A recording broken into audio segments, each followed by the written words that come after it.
Vamos a abrir nuestras Biblias en Génesis 11. ¿Tú le das, Esteban? ¿Vale? Bueno, abrimos nuestras Biblias en Génesis 11. Vamos a hablar de una historia, pero súper trallada, conocida, la historia de Babel. Y he titulado la predicación de hoy, Huye de Babel.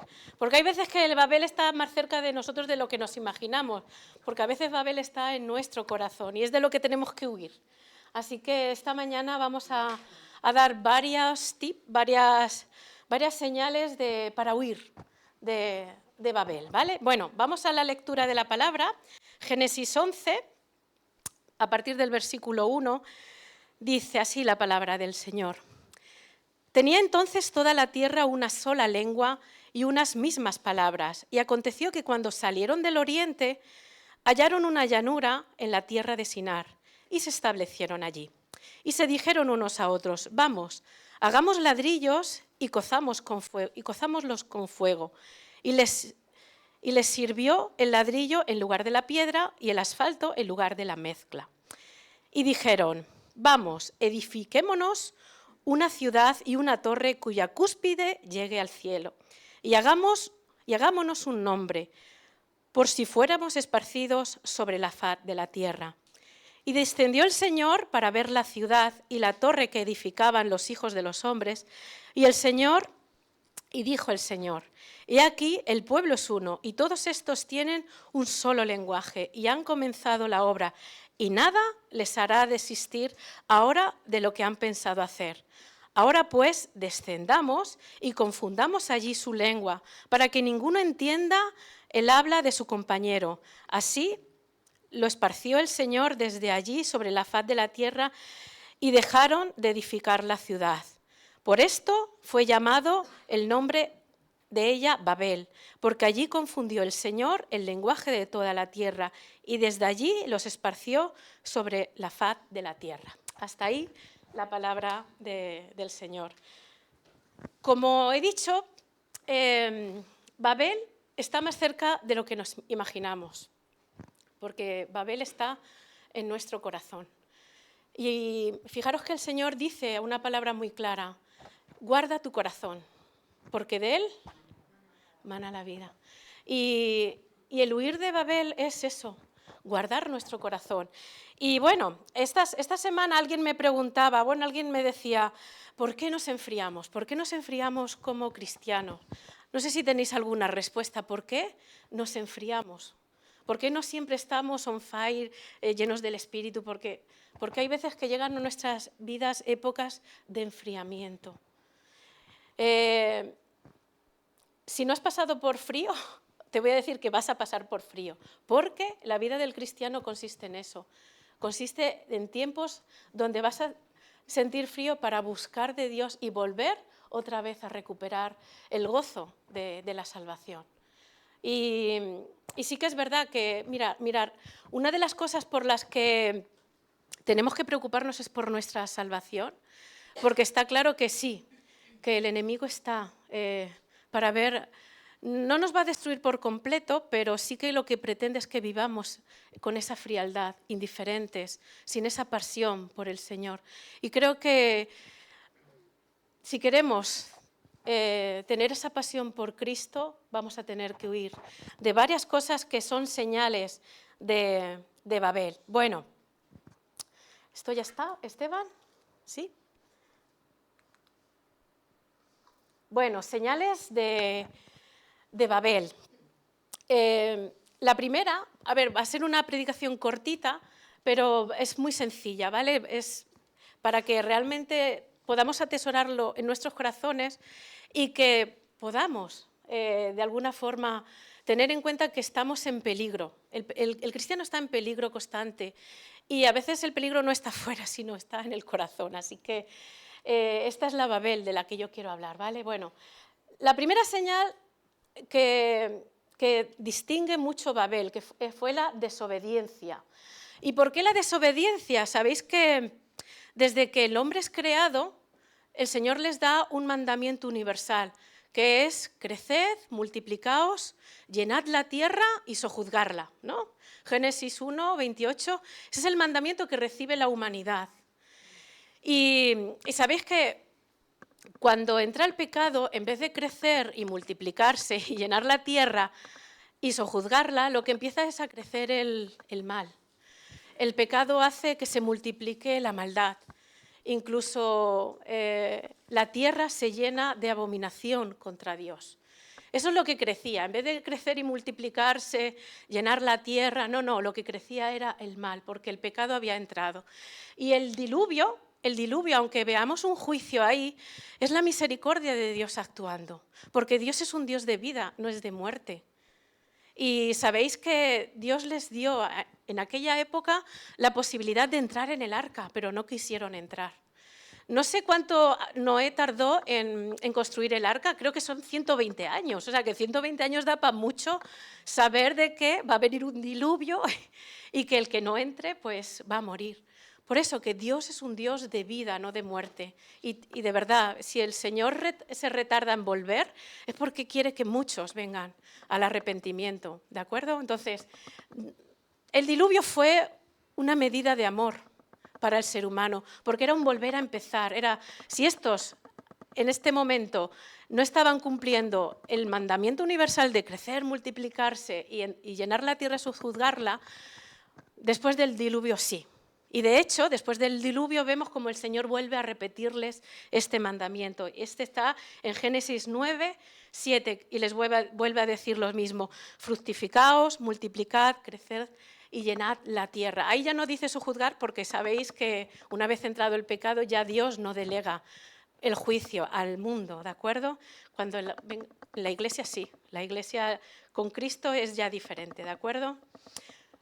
Desobediencia, porque ellos no estaban cumpliendo con la voluntad de Dios. Ellos tenían que llenar la tierra, sojuzgarla. Y sabéis que esto fue en el capítulo 9, versículo 7, y en el capítulo 11, como hemos visto, llegan ¿a dónde? A la llanura de Sinar. Y en Sinar, en vez de extenderse y llenar la tierra, lo que hacen es pararse. Se quedan ahí, se quedan... como dice, la llanura de Sinar se la conoce como la media luna fértil. Esa zona, por lo visto, era maravillosa porque confluían varios ríos, el Tigris, el Éufrates, y como que era, la media luna esta fértil que se la llama. Y en vez de seguir y llenar la tierra, ellos desobedecen y se plantan ahí. En vez de cumplir con este mandamiento universal que Dios les había dado unos capítulos antes, ellos se establecen ahí. La pregunta es, ¿por qué nos cuesta tanto obedecer a Dios? Y somos tan desobedientes. Cuando el Señor nos ha hablado claramente, seguimos desobedeciendo. Porque realmente al final la desobediencia está ahí, en el corazón. Y esto me hizo recordar al mandamiento, a la gran comisión que ha recibido la Iglesia de id y haced discípulos, id y predicar el Evangelio, haced discípulos. Y me seréis testigos en Jerusalén, en Judea, en Samaria y hasta la última de la tierra. ¿Por qué nos cuesta tanto obedecer a Dios? Aún en eso. Y es porque hay en nosotros una raíz de desobediencia. Por eso si hay desobediencia, te puedo asegurar de que esa desobediencia no se va a quedar en poco, sino que va a ir a más, como les pasó en este caso aquí a los de Babel. De hecho, en Babel empieza la desobediencia, pero sigue. Es decir, el pecado no quiere que te embarres hasta las rodillas. El pecado quiere que te embarres hasta el cuello para que te enfríes y para que no vivas el propósito de Dios en tu vida, el propósito que Dios nos ha dado como Iglesia. Así que, Sinar fue estancamiento. La Iglesia no puede estar estancada, la Iglesia tiene que estar movilizada, la Iglesia tiene que estar apasionada y no fría. Y lo que nos enfría, hermanos, es la falta de obediencia. Así que la pregunta que te hago, ¿en qué puedas estar fallando? ¿En qué no estás obedeciendo? ¿En qué?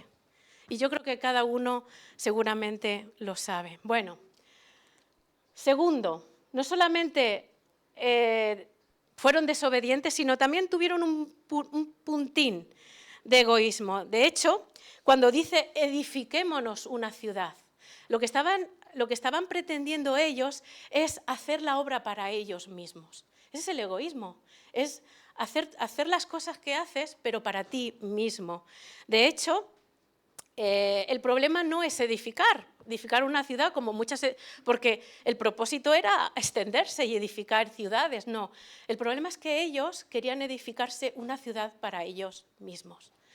Y la pregunta aquí que nos tenemos que hacer es, ¿para quién trabajamos? ¿Para quién construimos familia? ¿Para quién construimos iglesia? ¿Para quién construimos nuestro trabajo? ¿Para quién? Porque si es para ti mismo, te puedo asegurar que eso es egoísmo. Y el egoísmo, ¿sabéis qué lleva? A la confusión de Babel. Porque, ¿cómo termina la historia? La historia no termina bien, así que si hay egoísmo, si tú estás construyendo tu vida para ti mismo, te puedo asegurar que la historia no termina bien. Es así, ¿vale? Y fijaros lo que dice el apóstol Pablo. Dice, todo lo que hagáis, todo, y eso equivale a todo, hacedlo ¿para quién? Para el Señor. No perdamos de vista, el egoísmo está aquí, en el corazón. Y el egoísmo siempre va a tratar de hacerse paso. Cuando tengamos una discusión, bueno, pues ahora yo me voy a dedicar a mí mismo. Incluso muchas parejas se rompen por eso, por el egoísmo, porque viven cada uno para sí y no. Nosotros, el cristiano, no está llamado para vivir para uno mismo. Estamos llamados ¿para quién? Para el Señor. Y si vivimos, para el Señor vivimos. Y si morimos, eso es. Es decir, que todo lo que hagamos lo tenemos que hacer para el Señor. Y fijaros, hoy en día el individualismo que hay no ayuda. Porque os puedo asegurar que todos los mensajes que recibimos en los móviles, en Instagram, en todas las redes sociales, está apuntando al individualismo, al egoísmo. Y es una lucha, porque el egoísmo se quiere abrir paso en nuestro corazón. Así que, cuidado con Babel, porque al final todo termina mal. Bueno, el siguiente, como veis voy rapidito. Bueno, rapidito no, lo que quiero es algo sencillo para que nos quede claro de que tenemos que guardar nuestro corazón, ¿vale? Bueno. El segundo es que, fijaros que en ellos, aparte de edificarse una ciudad para sí mismo, fijaros lo que dice que querían edificar una ciudad grande. Una ciudad grande que llegue hasta el cielo. He puesto ahí la señal de vanagloria, porque al final lo que ellos estaban buscando era gloria, reconocimiento. Ellos estaban buscando el ser como Dios, de alguna forma, el llegar al cielo. Y fijaros, en la historia de la humanidad ha habido mucha gente que se ha apellidado Grande. El Grande, por ejemplo, Constantino el Grande. Napoleón, se llamaba también Napoleón el Grande. Incluso, ¿quién más? Alejandro Magno, que es también igual Darío el Grande o Ciro el Grande, todos eran grandes. Es decir, que la tendencia del corazón, y escuchadme, estos que se han llamado grandes no somos nosotros diferentes, que también la raíz del corazón de llamarnos grande está aquí, en el corazón, ¿vale? O sea que, y uno que en la Biblia lo tenemos, fue Herodes el Grande. Él construyó el mayor templo que se conocía en la historia, el templo de Jerusalén. Y como sabéis, cuando Jesús llega allí, sus discípulos le enseñan ese monumento. Mira, Señor, este templo. ¿Y qué les dice Jesús? No quedará piedra sobre piedra. ¿Y por qué no quedó piedra sobre piedra? Porque todo el techo del templo estaba bañado en oro. Y claro, cuando eso se quemó, todo el oro empezó a derretirse por las piedras. Y claro, los soldados romanos, cuando vieron que había oro, pues ¿qué se llevaron? Las piedras. Y lo que hoy conocemos como el Muro de las Lamentaciones no es el templo, es parte de los cimientos del muro. O sea, que es que incluso ahí no queda ni rastro de ese templo. ¿Por qué? Porque ahí Jesús, fijaros, el Señor, como... Ay, perdón. Eso. Fijaros que Dios, como dice aquí en este texto, Dios no comparte su gloria, no daré a otros mi gloria. Y por mucho que se levanten grandes, por mucho que se exalten grandes, os puedo asegurar que el que se exalta, el Señor, ¿qué hace? Lo destruye. Si tú te exaltas, al final lo que vas a recibir es lo que pasó aquí en Babel, confusión, destrucción. Porque Dios no comparte, no daré a otros mi gloria. Es así, Dios no comparte su gloria. Y si nosotros caemos en ese error de corazón de creernos grandes, os puedo asegurar que contra más alto subimos, mayor es la caída. No sé si se entiende, porque el reino de los cielos no consiste en grandes. De hecho, Juan el Bautista dijo aquello, es necesario que yo mengüe para que Él crezca. Así que, hermanos, cuidado con esa tendencia del corazón de la vanagloria, de querer ser grandes. No, Dios no comparte su gloria con nadie. Así que, bueno, cuidado con esta Babel, ¿vale? ¿De acuerdo? A ver, un momento, que se me ha... Bueno, y la última.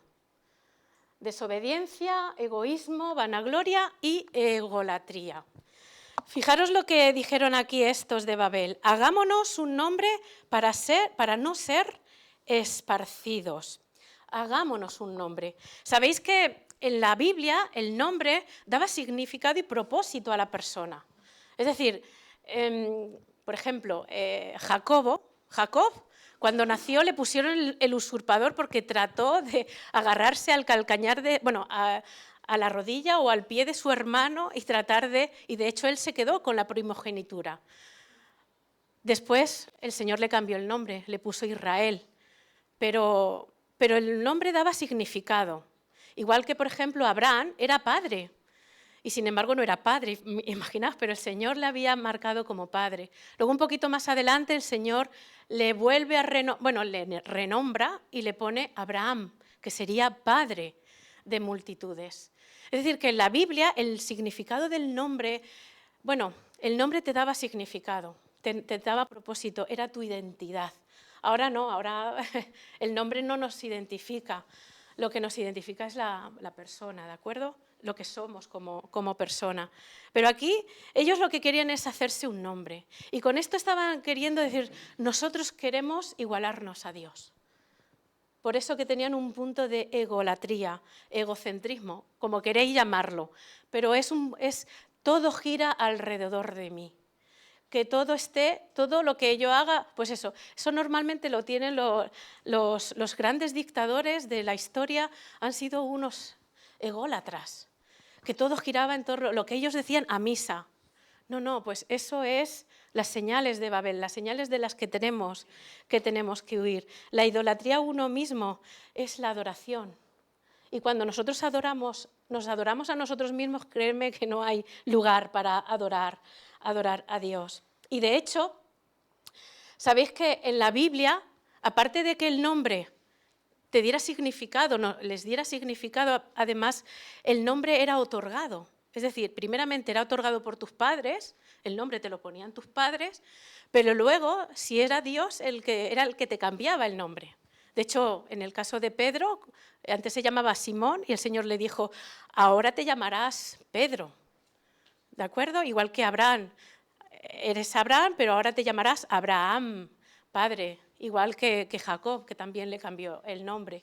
Es decir, que el nombre no es algo que busquemos nosotros mismos, sin embargo, estos sí que lo estaban buscando. Estos querían, pues eso, ser reconocidos ahí, que todo girara en torno a ellos. Y cuando el nombre es algo que te otorgan, es algo que te otorga Dios. Y de hecho hay una promesa que está en Apocalipsis 2:17 que dice, al vencedor. Es decir, si nosotros superamos y huimos de Babel, al vencedor le daré una piedrecita blanca y en la piedrecita un nombre nuevo escrito. Y esto solamente lo conocerá ¿quién? El que lo recibe. El que lo recibe.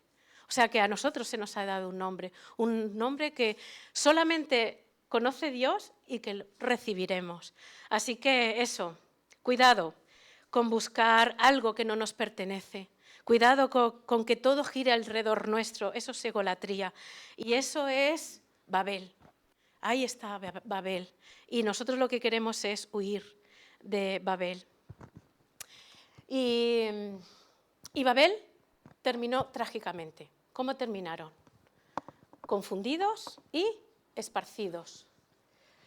Y aquí una reflexión así, por último, a veces cuando las cosas no nos salen bien, no pensemos que a veces viene todo del diablo, ¿no? Porque a veces es Dios el que interviene, como intervino aquí, ¿para qué? Para cumplir el propósito de llenar la tierra y sojuzgarla. Es decir, que al final la palabra de Dios se va a cumplir. Por encima de lo que nosotros creamos o lo que haya en nuestro corazón, es que la palabra de Dios se va a cumplir. ¿Y se ha llenado la tierra? Claro que se ha llenado la tierra. Y ahora una reflexión para la Iglesia. Si Dios tiene que intervenir en nuestras vidas y traer confusión, y traer desánimo, y traer enfriamiento, es con el propósito de que le miremos a Él y de que volvamos al propósito inicial. ¿Y cuál es el propósito inicial? Que todo lo hagamos para Él. Que la Iglesia cumpla su propósito, su misión. Que el amar a Dios, amar al prójimo y hacer discípulos no es una frase bonita, sino es algo que hay que cumplir. Y la Iglesia está llamada a estar en misión, no estar en sinar. Y sinar es bonito y puede ser, pero es que sinar nos acomoda. Y os puedo asegurar que no, que ahí perdemos el propósito de Dios. Así que, hermanos, yo quiero huir de Babel, porque Babel está en el corazón. Y desgraciadamente está más de lo que nos imaginamos. Y bueno, no sé si podemos orar para que Dios, no sé con lo que te vas a ir esta mañana, pero lo más importante es esto, que guardemos nuestro corazón. Que si estás frío es un peldaño para que te vuelvas a Dios y para buscar esa pasión en el Señor. ¿Vale? Oramos. Amén.